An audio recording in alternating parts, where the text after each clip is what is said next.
I started doing drag at UBC like in my first year. Like I started doing drag in high school. That would have been 5 years ago because I just graduated now. Right. And so the first time I performed was like at UBC Pride, and I was just really wanting there to be more queer nightlife and options like this. So it was a dream to like have a show that I could like perform at and host.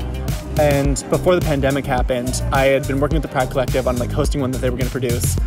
And then when everything seemed like it was kind of coming back, I really felt like it was now or never. So I worked with Deb Pickman, head of arts and culture, who's been a long-time friend, to put together a show. It was initially under their brand for their Autism Festival, but I knew like if this went well and we could like build the traction, it would really reduce my risk and we could start something. I've been passionate about queer nightlife since I started. I've been doing event planning for years. I really just wanted there to be space for queer students because there's nightlife so often. There's things multiple days of the week for people to go to, and there's just like, what, queer nightlife once a year? That's not acceptable. No.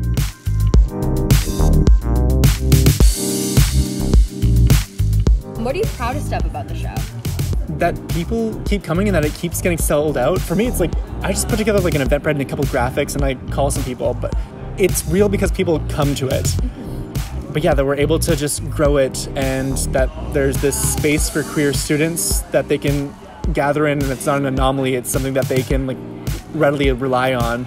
And a gathering place that's more than just like having their discussion groups, because the Pride Collective does absolutely great work, but there needs to be more room for like queer joy.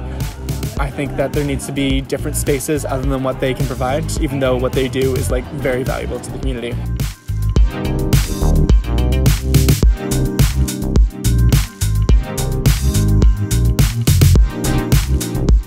What are your hopes for the future for UBC Drag? We're getting set to run for weekly coming in September with 4 larger scale shows.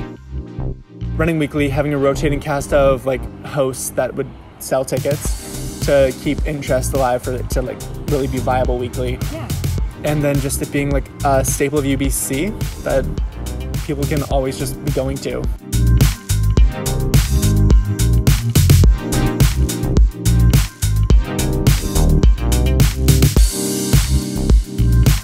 Why isn't UBC Drag an AMS club? I receive a lot of finances from the AMS through the Pride Collective. And a lot of the time it takes quite a bit of time for that to be processed towards me, where I might wait like 2-3 months where I'm spotting the show. So I really can't operate if the performers are going to be waiting 3 months to get their money for the performances. I think that would ruin our reputation and it's not fair to them.